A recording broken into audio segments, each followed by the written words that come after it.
Les enfants sourds-muets de la première promotion de l'expérience du projet de l'école inclusive et leurs encadreurs célébrés pour les résultats obtenus aux différents examens à grand tirage. Il s'agit de faire en sorte que la politique de scolarisation obligatoire ait un sens véritable. Tous les enfants qui sont en âge d'aller à l'école, quel que soit leur statut, qu'ils soient porteurs de handicap ou pas, qu'ils puissent aller à l'école.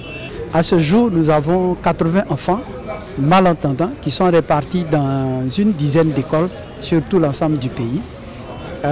Parmi eux, il y a 12, les premiers qui ont commencé le projet, qui sont arrivés en classe de CM2, dans des salles de classe ordinaires, je répète, et tous les 12 sont reçus à l'entrée en 6e, avec des notes allant de 111 à 141 points.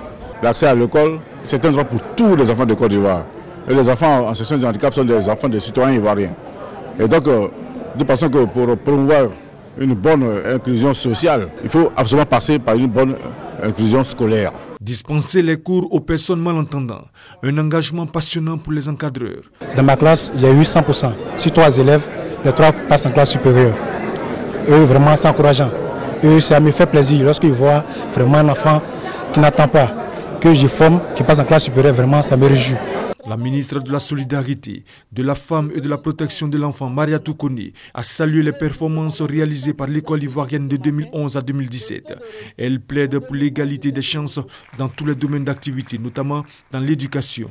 Faire la promotion de l'école inclusive, c'est faire la promotion de la cohésion sociale.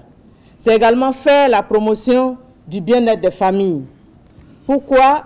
Parce que cela permet de lutter contre les inégalités, de minimiser les frustrations, de contribuer au développement personnel pour les personnes qui s'engagent et de favoriser l'épanouissement des familles.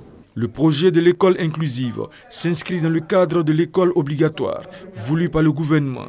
Les résultats de cette première expérience sont jugés satisfaisants.